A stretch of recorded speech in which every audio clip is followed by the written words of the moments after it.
Day 42 7th class new text book vocabulary 8th కూడా ఉపయోగపడుతుంది. 9 classical age CLASSICAL classical age a period in history that great culture art political science etcetera. అంటే ఏదైనా ఒక రాజుల కాలంలో ఒక పీరియడ్లో మంచి డెవలప్ అయింది అనుకోండి, కల్చరల్గాను పొలిటికల్గాను. ఫర్ ఎగ్జాంపుల్ గుప్తుల కాలంలో కొంతమంది రాజుల కాలంలో చాలా గ్రేట్ డెవలప్మెంట్ అయింది అన్ని రకాలుగాను, పొలిటికల్గాను సోషల్గాను కల్చరల్గాను అని.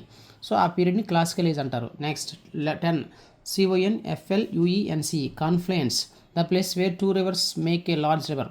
2 నదులు కలిపి ఒక పెద్ద నదిగా మారుతాయి కదా, ఆ ప్లేస్ని దాన్ని తెలుగులో అయితే సంగమం అంటారు, ఇంగ్లీష్లో కాన్ఫ్లుయెన్స్ అంటారు.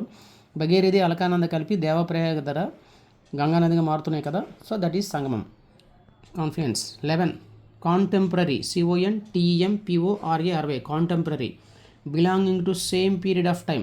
ఒకే కాలానికి సంబంధించినటువంటి పీరియడ్స్ని కాంటెంపరీ అంటారు. ఫర్ ఎగ్జాంపుల్ నార్త్ ఇండియాలో ఢిల్లీని బాబర్ పరిపాలించేటప్పుడు, దక్షిణ భారతదేశంలో హంపీని విజయనగర సామ్రాజ్యానికి చెందినటువంటి శ్రీకృష్ణదేవరాయ రూలింగ్ చేస్తున్నారు.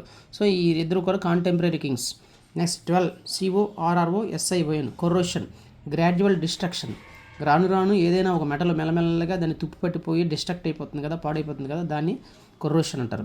13 CRUCIAL క్రూషియల్ ఎక్స్ట్రీమ్లీ ఇంపార్టెంట్, చాలా ముఖ్యమైనటువంటిది, చాలా అది లేకపోతే నెసరీ తప్పదు అనేటటువంటి ఉంటాయి కదా, ఎక్స్ట్రీమ్లీ ఇంపార్టెంట్ చాలా ముఖ్యమైనటువంటి, మోస్ట్ ఇంపార్టెంట్ అనమాట క్రూషియల్ అంటే.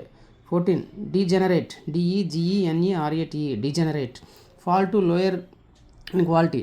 అంటే ఏదైనా ఒక వస్తువు లేదా ఏదైనా ఒక ఫుడ్ ఐటెం కానీ రాను రాను దాని క్వాలిటీ అనేది కోల్పోతూ ఉంటే డీజెనరేట్ అంటారు. 15 DESCENDANT డిసెండెంట్ ఎర్లియర్ జనరేషన్. అంటే ఇప్పుడు తండ్రి నుంచి తన పుత్రుల్ని వారసులు అంటారు కదా, అలా మాట వారసులు, descendant. 16 DEVASTATE devastate destroy a place or thing complete. ఏదైనా ఒక ప్రదేశం కానీ ఒక వస్తువు కానీ పూర్తిగా విధ్వంసం అయిపోవడం లేదా పూర్తిగా లేకుండా పోవడం అన్నమాట, దట్ ఈజ్ డెవాస్టేట్ అంటారు.